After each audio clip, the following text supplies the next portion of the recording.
Charla, you sat down with VP Harris yesterday at the we town just hall. played it. Yes, we just played it. So you guys, and also you could watch on the Breakfast Club YouTube channel as well too. Top 2 moments for you from the interview. Top 2 moments for me. Drop one of Clues bombs from my guy Zeke from New Era. I really enjoyed Zeke's question. I enjoyed all the brothers from Zeke's from Detroit's questions, but I enjoyed Zeke's question a lot. And I don't know. I got to think about it. Zeke is the first one that comes to mind, though, but I got to think about the other one. So for me, who you got? For me, it was the Black church conversation when you asked her why doesn't she speak directly to Black people. With Pastor Kenlock, Reverend Solomon Kenlock Jr. Yes, the reparations question, even though I feel like she still didn't directly answer, but I think it was good to hear her say it should be studied. The Trump being locked up, I love how she was like, I'm gonna let the court handle that. Like, baby, I'm gonna let them take care of that. I had a lot of moments that I loved from it. I wanted to play right now though, out of the interview, the border pushback, because a lot of people give her so much flack for what happened at the border, and I think that it was good how you pushed back on the question and how she had to answer it. Let's take a listen. But doesn't the Biden administration have to take some blame for the border, though? A lot of the blame? Because, I mean, the first 3 years, y'all did get a lot of things wrong with the border. No, Charlamagne, within hours of being inaugurated, the first bill we passed before we did the Inflation Reduction Act, before we did the Bipartisan Infrastructure Act, before we did the Safer Communities Act to deal with gun violence, first thing we dropped was a bill to fix the broken immigration system, which, by the way, Trump did not fix when he was president. And you can look at every step along the way. We then tightened up the asylum application process. We then worked with what we needed to do to secure ports of entry. We did a number of things, including what we did to try and get that border security bill passed.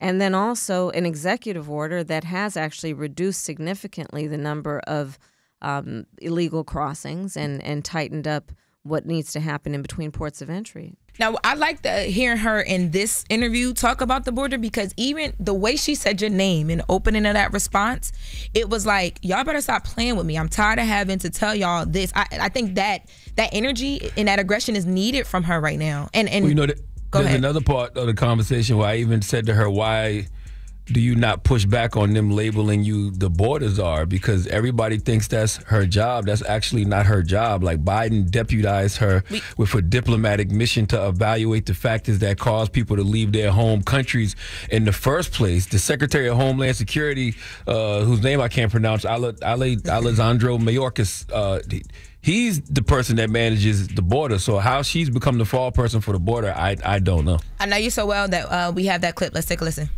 Congress has to act to fix the immigration system, and it has been broken for a long time. Congress has to act, but it does not help when finally a bipartisan group got together to fix it, and Donald Trump told them, hold on, don't do that, because it won't help me politically. Mm-hmm. Why do you allow them to call you the border czar when that's not even that wasn't your I'm role? not giving him permission for that. Oh, you're right. But but I mean, you don't push back on it because that wasn't your role. Fact checkers have made that clear. Look, if I responded to every name he called me, I wouldn't be focused on the things that actually help the American people, and that's my focus. And one of the things I will say too is, in the beginning of the interview, like, just as a person that interviews, I was watching just your strategy on it. I love how you set the tone from the beginning, where she couldn't be scripted if she wanted to in this interview, because you called her out on it early, so it made her have to, like, really talk. And even her explanation of so many different things, I think she talked directly to people regular, and people were able to get it. One of the things you guys also went into was the disinformation that is just out there on the internet.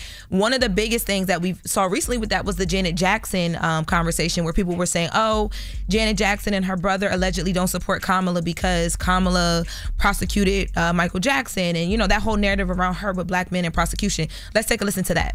Quick question. There's a rumor that Janet Jackson is mad at you because you prosecuted her brother, the late, great Michael Jackson. That's on the internet. Clear that up for people.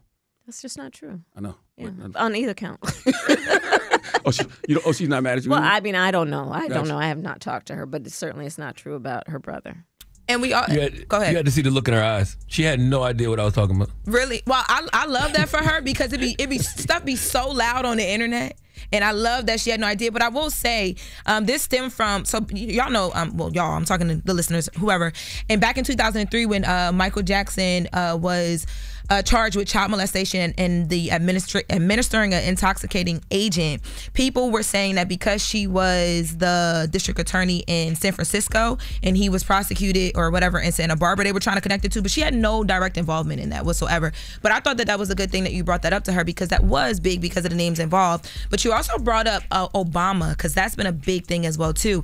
And I think the way you asked the question to her about him stepping on her rollout, I was like, oh, I want to hear how she answers this. Let's take a listen.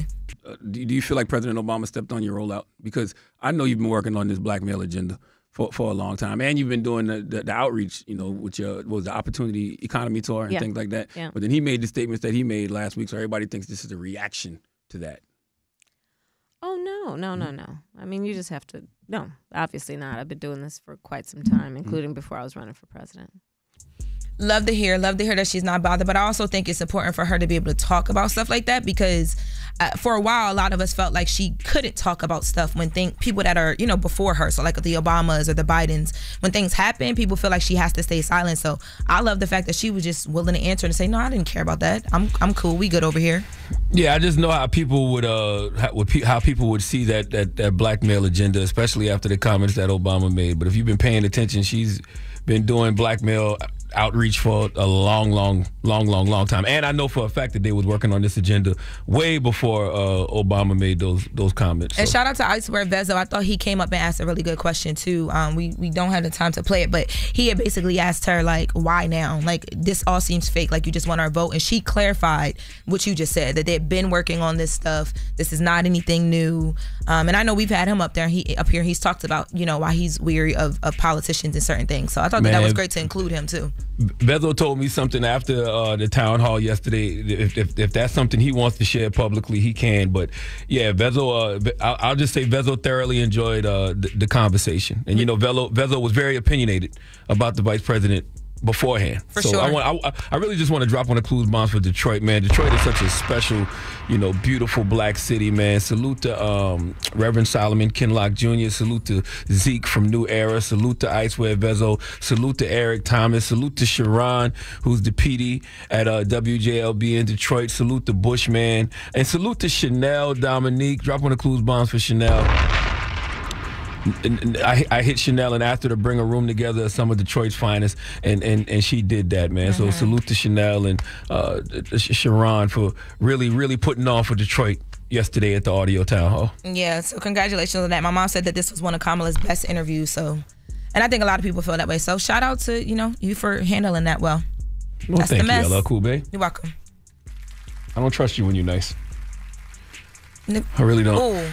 I almost started to say something. But for after the hour, we need the Indiana State Police to come to the front of the congregation. We'd like to have a word with them, please. It's The Breakfast Club. Wake that ass up. Early in the morning. The Breakfast Club.